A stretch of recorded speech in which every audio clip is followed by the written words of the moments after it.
यह प्रसंग पांडवों के वनवास के समय का है। अपने वनवास के समय एक बार पांडव वेदव्यास जी के आश्रम में पहुंचे और उन्हें अपना दैक बताया। युधिष्ठिर ने वेदव्यास जी से प्रार्थना करी कि वो उन्हें अपना राज्य पुनः प्राप्त करने का कोई उपाय बताए।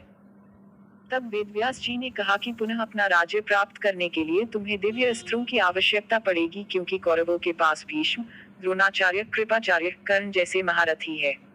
अतः बिना दिव्य अस्त्र प्राप्त किए तुम उनका कुछ नहीं बिगाड़ सकते।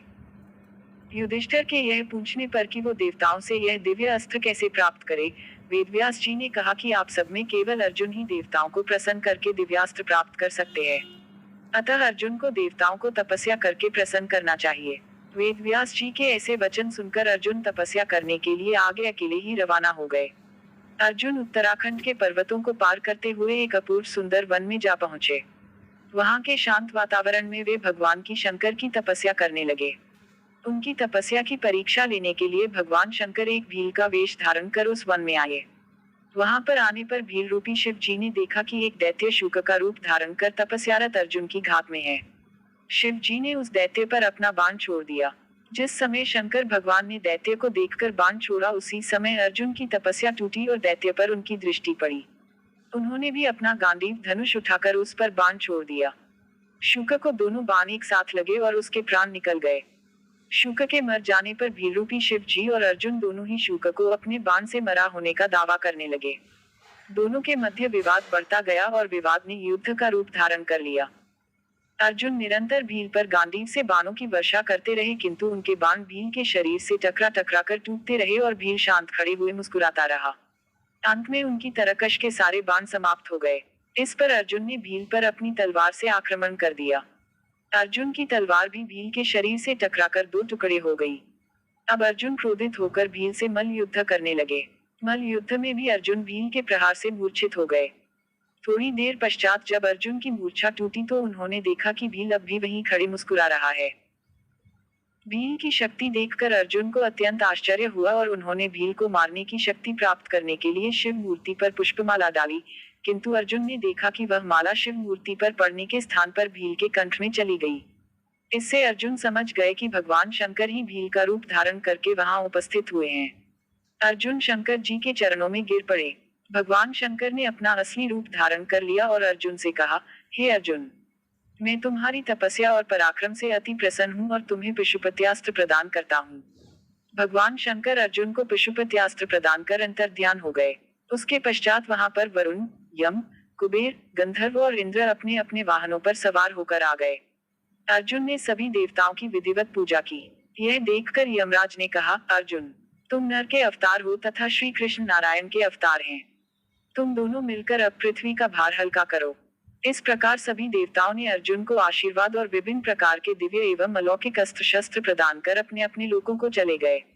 अर्जुन के पास से अपने लोक को वापस जाते समय देवराज इंद्र ने कहा, हे अर्जुन, अभी तुम्हें देवताओं के अनेक कार्य संपन्न करने हैं, अतः तुमको लेने के लिए मेरा सारथी आएगा।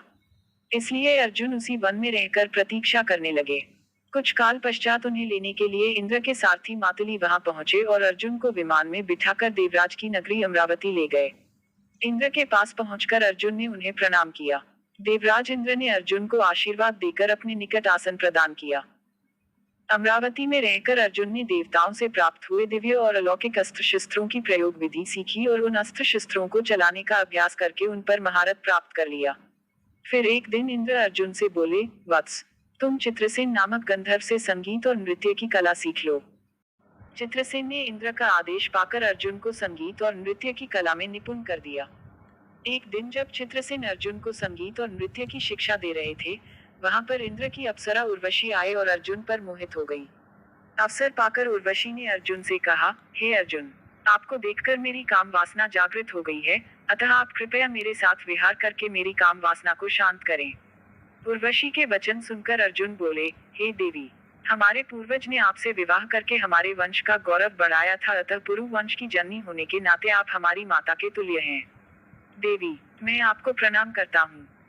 अर्जुन की बातों से उर्वशी के मन में बड़ा क्षोभ उत्पन्न हुआ और उसने अर्जुन से कहा, तुमने नपुंसकों जैसे वचन कहे हैं, अतः मैं तुम्हें शाप देती हूँ कि तुम 1 वर्ष तक पुंसत्वहीन रहोगे। इतना कहकर उर्वशी वहां से चली गई। जब इंद्र को इस घटना के विषय में ज्ञात हुआ तो वे अर्जुन से बोले, वत्स, तुमने जो व्यवहार किया है वह तुम्हारे योग्य ही था। उर्वशी का यह शाप भी भगवान की इच्छा थी। यह शाप तुम्हारे अज्ञातवास के समय काम आएगा।